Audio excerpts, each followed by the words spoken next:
And welcome to the Oddity Archive, the show that out-retros all the other retro tech/content shows. Case in point, we're turning the clock all the way back to the 90s today. The 1890s, that is. And we're going to discuss a technology with arguably more failed firsts than any other. And I'm referring to talking as opposed to silent movies. Hope you enjoy hearing me struggle with French and German words.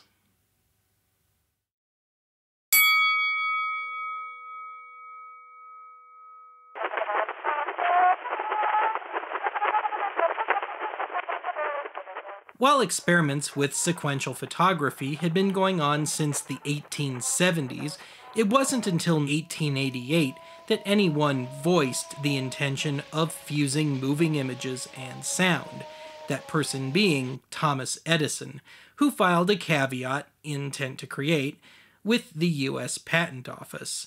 However, Edison began a little more simply.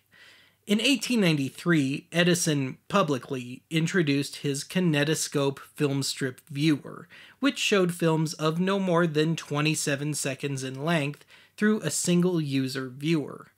The KINETOSCOPE proved to be a hit, quickly establishing itself in a handful of major American and European cities.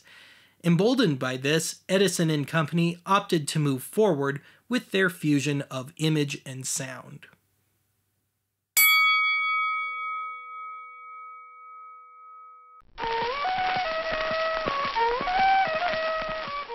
In either late 1894 or early 1895, William Dickson and a few other Edison employees began experimenting with the means of synchronizing image and sound. The sound would be recorded to a traditional wax cylinder at the same time the film was shot. This didn't work too well. The earliest known example of this, extant or otherwise, was the then unreleased Dickson experimental sound film.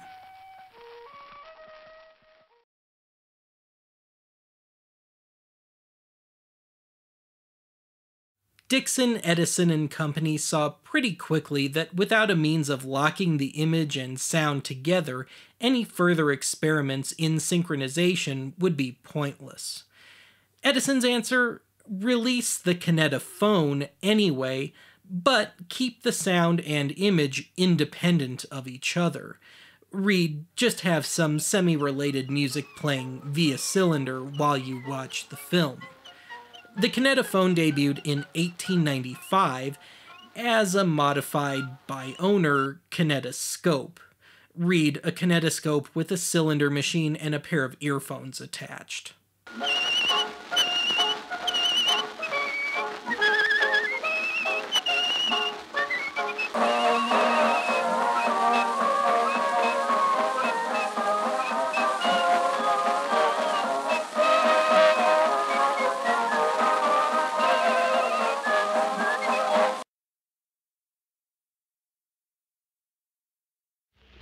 A few brief years ago, Mr. Thomas A. Edison presented to the world the kinetoscope.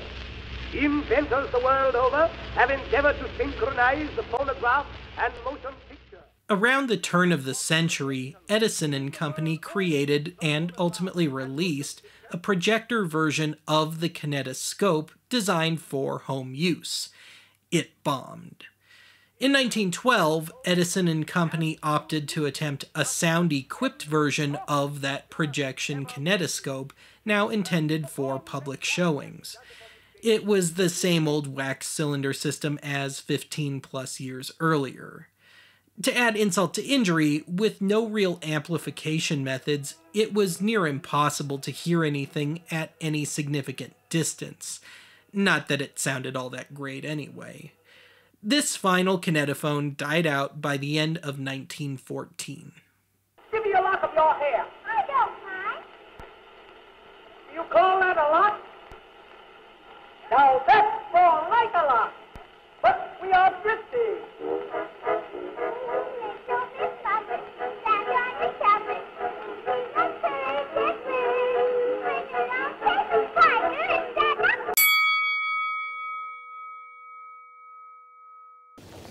En hôtel Bourguignon, Monsieur de Bergerac fut avec un thé. In 1900, an enterprising French filmmaker by the name of Clément Maurice opted to reverse Edison's live sound recording methods. In his 2-minute rendition of Cyrano de Bergerac, in color, Maurice had his actors lip-sync to an existing wax cylinder recording. The film premiered at the Universal Exposition in Paris that same year. To offset the lack of amplification, personal sets of earphones had to be installed at each seat. Sans le flanc, votre maheu, au cœur, votre bleu cordon, les coquilles.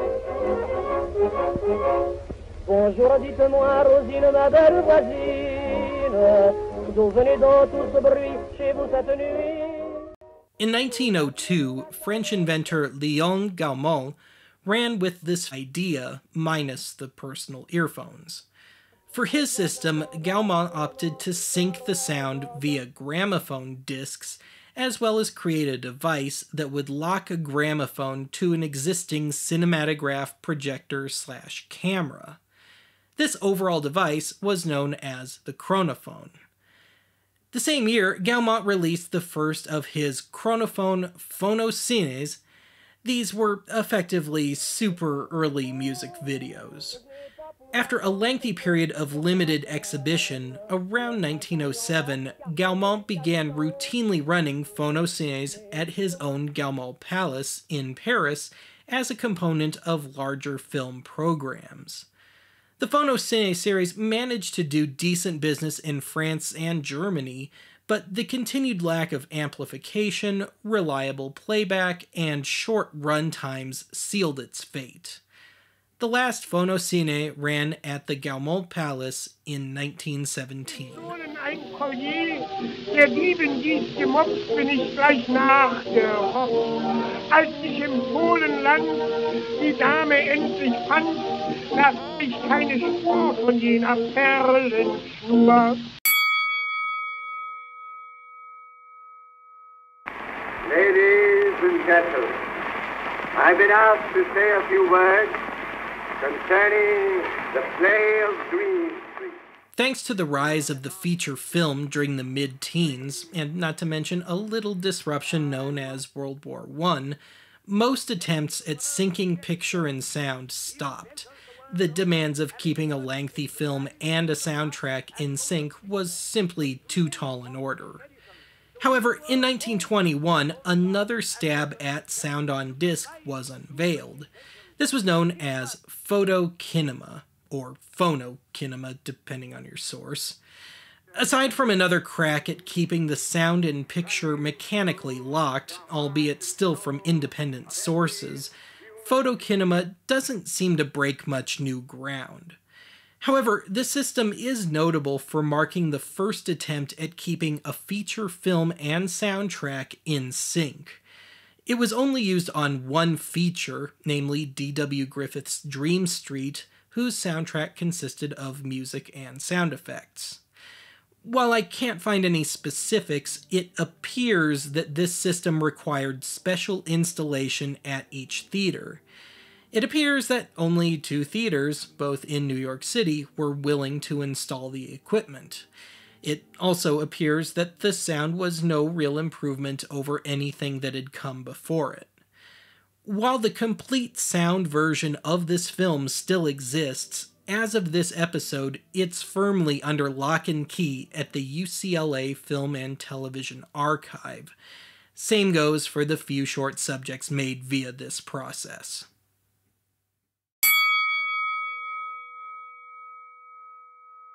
As far back as 1914, attempts were being made at recording sound directly onto film via optical electrical waveforms via microphone. Like the sound on disc or cylinder systems before it, there was no method of quality reproduction and amplification yet. In 1919, American inventor Lee DeForest began his attempts at sound on film, but met with the same results as those that had come before him. However, in 1921, DeForest joined forces with physicist Theodore Case, who'd already invented the thalified cell, which would soon be reused on sound projectors and theater sound systems. Anyway, as a proof of concept, Case set about harnessing the light from a film projector to write audio directly onto film. Case then began work on a camera that could also capture audio via what he dubbed the aeolite. This would prove to be the key to the new system, which worked quite nicely. In 1923, DeForest and Case made and released a series of 18 short subjects using this system under the name PHONOFILM. You know, he used to work in a bank, but no matter how much the boss likes you, you can't work in a bank and bring home samples. Oh, no. And she was a nice girl. I didn't mind her being homely, but she was now so listening to a talking moving picture whose synchronism is not only perfect, but foolproof. During the public engagements held by DeForest during this time, he seemed intent on minimizing Theodore Case's contributions. Case did not take kindly to this and left DeForest in 1925, taking his inventions with him, leaving DeForest legally unable to continue using his system as is. DeForest went back to the drawing board, but never came up with anything as good as what Theodore Case had come up with. DeForest was eventually able to join forces with the Fleischer Cartoon Studios, resulting in the Song cartoon series, as well as netting a few minor studio deals overseas. However, this was too little for PHONOFILM to be competitive with the more reliable sound systems that were emerging at the time. PHONOFILM quietly died out by the end of the 20s.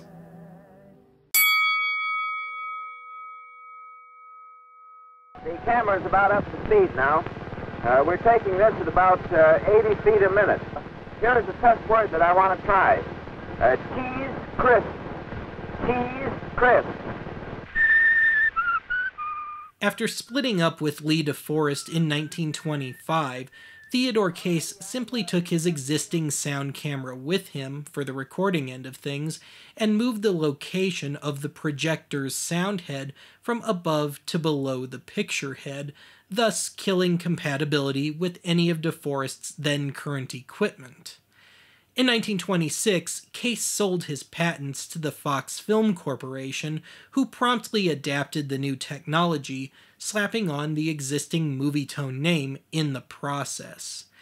Because the MOVIETONE system could be used on smaller cameras, MOVIETONE sound became the norm on newsreels through the end of the 30s.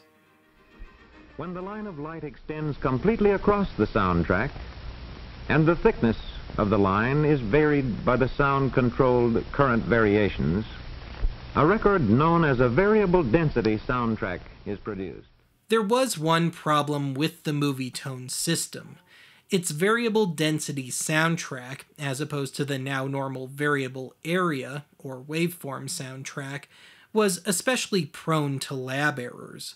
Minor errors in handling during the development process could easily damage the soundtrack, resulting in especially noisy sound. Because of this, MOVIETONE sound was effectively dead by the end of the 30s, though elements of Theodore Case's variable density soundtracks lasted all the way into the 70s.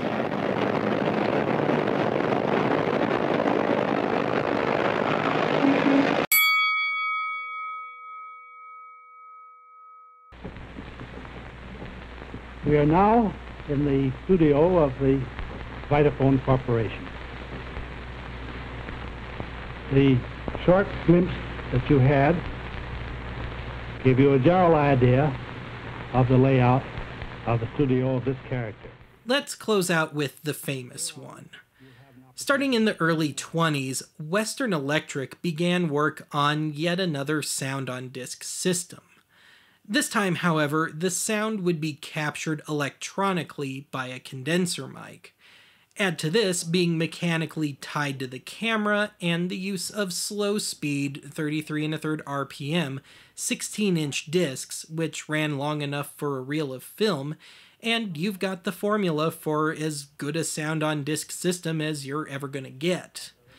Disappointed by the PHONOFILM system, MOVIETONE wasn't yet available, Warner Brothers opted to go with what they saw as the safe bet: Western Electric's Vitaphone system.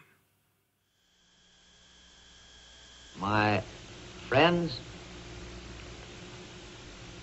no story ever written for the screen is as dramatic as the story of the screen itself.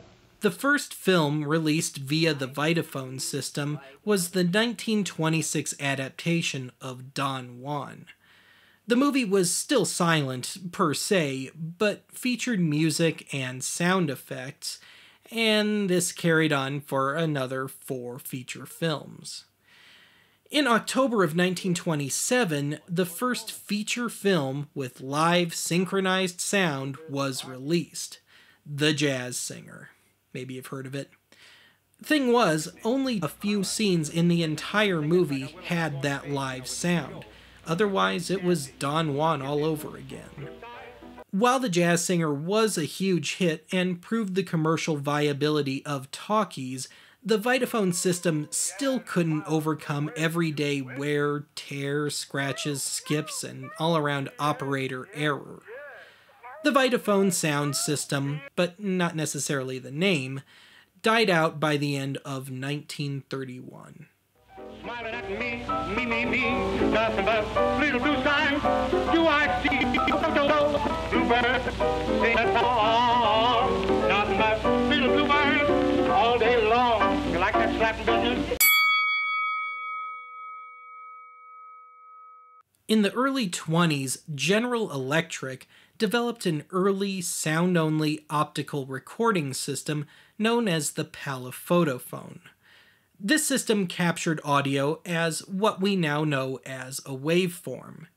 In 1925, GE began folding this technology into movie cameras, and the quality was right on par with MOVIETONE.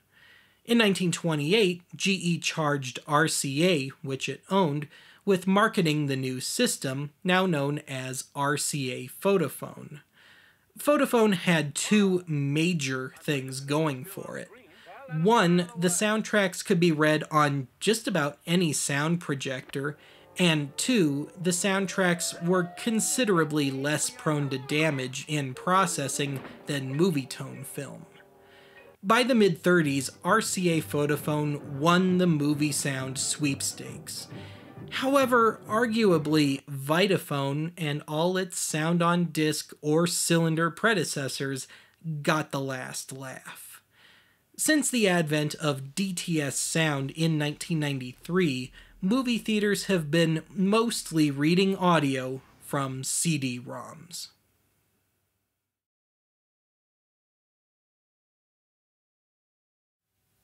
This is a deep, deep topic, and as such, I'd like to give my little friendly neighborhood reminder that if you feel like I didn't go into enough depth on today's subjects, pick up a book.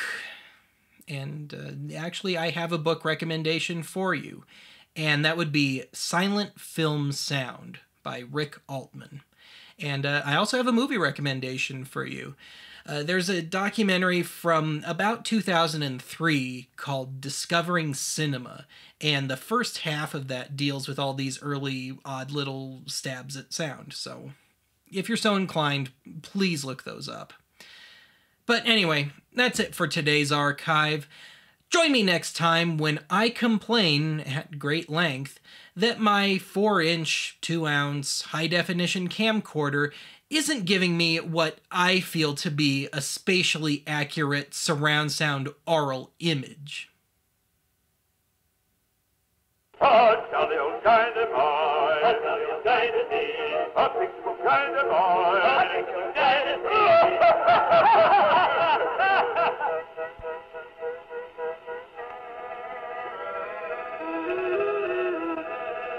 I am the Queen of the Fairies, and I'm going to cast a spell over the giants. A spell of joy and entertainment.